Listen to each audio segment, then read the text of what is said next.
Vanakkam, Swami Sundar. வணக்கம். Can a reading reveal a past life?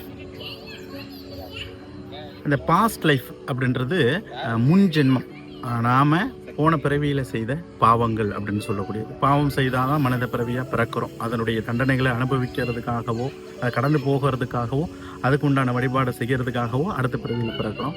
இந்த பாவம்ன்றது எந்த முறையில் பாதிக்கும் அப்படின்னா, நாம் போன பிறவியில் ஒரு மனதளவில் வைத்து கொண்டால் கூட ஒரு மனதளவில் அந்த நேசம், ஒரு அன்பு அப்படின்னு சொல்லக்கூடியது ஒருத்தவங்க மேலே வச்சுட்டாங்க. அந்த அன்புன்னு சொல்லக்கூடியது ஒருத்தவங்க மேலே வச்சு அவங்களுக்கு ஒரு நம்பிக்கையை ஏற்படுத்தக்கூடியது. அப்போ கடைசி வரைக்கும் உன்னோட இருப்பேன், கடைசி வரைக்கும் நீ தான் எனக்கு வேணும் அப்படின்னு நினைக்கக்கூடிய அளவுக்கு அவங்களுடைய நேசித்து அவங்களுடைய மனதில் நிறைய ஆசைகளை ஏற்படுத்தி, சில நேரத்தில் இன்னும் ஒருத்தவங்க சொல் பேச்சை கேட்டோ இல்லை இன்னும் ஒருத்தவங்களுடைய பணத்து மேலே ஆசைப்பட்டோ சில மனமாற்றங்கள் ஏற்பட்டு அவங்கள பிரிஞ்சு போயிடுவாங்க. அப்போ இவங்களுக்கு தெரியாமலே அவங்க பிரிஞ்சு போயிடுவாங்க. அப்போ அந்த பிரிந்து போகிறதுனால இவங்களுடைய மனது நிறைய கவலைகள், மன உளைச்சலுக்கு ஆளாகி இந்த நம்பிக்கைக்கு ஏமாற்றம் ஏற்படுத்து அவங்க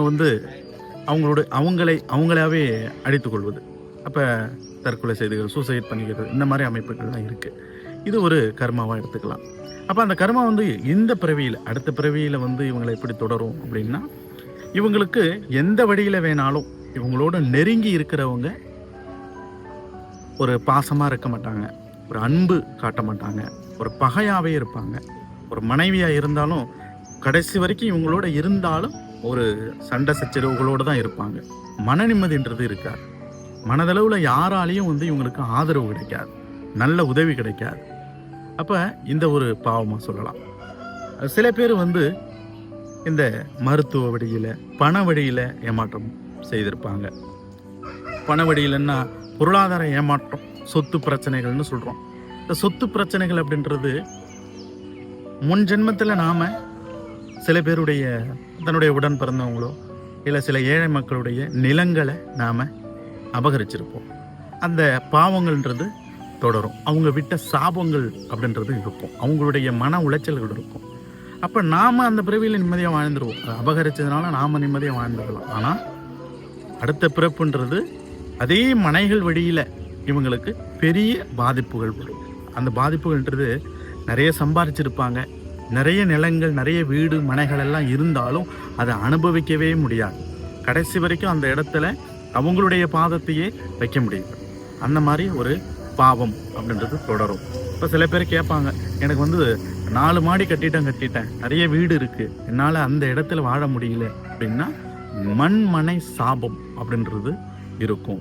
நிறைய பேர் நிறைய இடங்கள்லாம் இருக்குது, அது விற்க முடியாமல் போகுது அப்படின்னா பொருளாதார வளர்ச்சின்றது இருக்காது. அப்போ முன் ஜென்மத்தில் இந்த பூமி வழியிலேயே மற்றவங்க மனசை ஏமாற்றி மற்றவங்களுடைய சாபம் வாங்கினதுனால இந்த பிறப்பில் அவங்களுடைய அந்த மண் மனைகள்லாம் இருந்தாலும் அசையா சொத்துக்கள் அசையாமலே இருக்கும். அதுதான் அப்படின்றது உண்டு.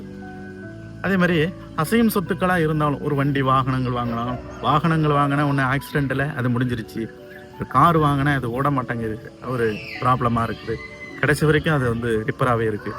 இந்த மாதிரி ஒரு சாபங்கள் பாவங்கள் அப்படின்றது. சில பேர் முன் ஜென்மத்தில் ஒரு உயிர் ஜீவனுக்கு ஈடான ஒரு பாவங்களை செஞ்சுருப்பாங்க. அதாவது ஒருவங்களுடைய உசுரோடையே விளையாடிருப்பாங்க. ஒரு மருத்துவராக இருந்திருக்கலாம், ஆதி காலத்தில் ஒரு சித்த வைத்தியங்கள் மூலிகை கொடுக்குறவங்களாவே இருக்கட்டும். அப்போ அந்த மூலிகையெல்லாம் நம்ம கொடுக்கும்பொழுது சில பேர் காசுக்கு ஆசைப்படுவாங்க, சில பேர் சொத்துக்கு ஆசைப்படுவாங்க. நிறைய பேருக்கு தொழிலை வளர்க்கணுன்ற ஆசைகள் இருக்கும். ஆனால் அந்த தொழில் திறமைகளில், அந்த தொழிலில் இருக்கக்கூடிய அந்த சரியான முறையில் அந்த மருந்துகளை கொடுக்காமல் இருந்திருப்பாங்க. அதாவது பணம் மட்டும் கிடைச்சா போதும், அந்த பொருளை எப்படி வேணாலும் கொடுக்கலாம் அப்படின்றதுனால ஒரு அளவுக்கு அதிகமான ஒரு குறிப்பிட்ட நாள் இல்லாமல் அதிக நாள் மருந்து சாப்பிட்ற மாதிரியோ, எனக்கு பணம் வேணும் அப்படின்றதுக்காக அதிக நாள் தொடர்ந்து அடுத்த மாதம் வாங்க இந்த மாதிரி மருந்துகள் நிறைய கொடுத்துருப்பாங்க. அப்போ அந்த மருந்துகள்லாம் உடல் நலத்துக்கு போகும்போது நிறைய பாதிப்புகள் ஏற்படும். அவங்க தேக ரீதியாக நிறைய நோய்க்கு அடிமையாவாங்க. அதனால் அந்த பாவங்கள்லாம் இந்த பிறப்பில் இவங்களுக்கு ஒரு நோயாளியாகவே பிறக்கக்கூடிய ஒரு அமைப்பு வரும். எப்படின்னா, நான் பிறந்ததுலேருந்தே எனக்கு இந்த தொந்தரவு தீர மாட்டேங்குது, உடல் நலத்தில் இந்த கண் சம்பந்தமான பிரச்சனை இருக்குது, கண் பார்வை கோளாறு இருக்குது, தோல் வியாதிகள் இருக்குது அப்படின்னும் பொழுது அந்த முன்ஜென்மத்தில் அந்த மருத்துவ ரீதியாக ஏதாவது பாவங்கள் செய்திருந்தால், இப்போ தான் வந்து ஆங்கில மருத்துவம்னு சொல்கிறோம். ஆதி காலத்திலலாம் வந்து பார்த்திங்கன்னா மூலிகை தான். எந்த ஒரு நோய்க்குமே ஒரு நாட்டு மருந்து, மூலிகை மருந்துகளை வந்து மூலிகை தழைகளை வந்து பறித்து கொடுக்கறது தான். அப்போ அந்த வந்து சில பேருக்கு வந்து அது அதனுடைய தன்மை தெரியாமல் அளவுக்கு அதிகமாக கொடுத்துருப்பாங்க. இல்லை சில தாமதமானது, பொருளில் தரமில்லாததை கொடுத்துருப்பாங்க. இந்த மாதிரி இருக்கிறதுனால சில பேர் வந்து உடல்நல கோளாறுல இறந்து கூட போயிருப்பாங்க. அதனால் இந்த பிறப்பில் ஒரு நோயாளியாகவே பிறக்கக்கூடிய ஒரு அமைப்பு, அந்த மருந்து மாத்திரைகளை எடுத்துக்கொண்டும் உடல்நலம் தேராத ஒரு அமைப்பு இருக்குது அப்படின்னு சொல்லிட்டு. நன்றி.